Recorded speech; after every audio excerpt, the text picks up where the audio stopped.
Naaawa ko sa kanya nung i-DNC na siya o yung RASPA, di ba? Nandun siya sa operating or delivery room. So, lalagyan pa lang siya na anesthesia, nandun siya. Paglingon niya ganun, yung katabi niya, mami, tapos kalalabas lang ng baby. So, pumasok ako dun sa, tinawag ako ng nurse. Sabi sa akin, kita ko siya, nakabalot. Sabi ko, nilagyan na ba siya ng anesthesia?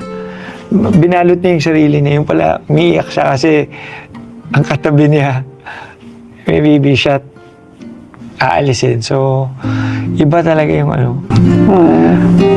yun yung may mga moments talaga na medyo Tatatak yun sa'yo.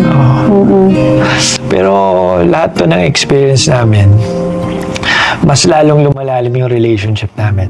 So if I look back, nung 2019, para lang kami nagbabahay-bahayan sa Taytay. Parang laro-laro Nandiyan lang lang kami para sa isa't isa.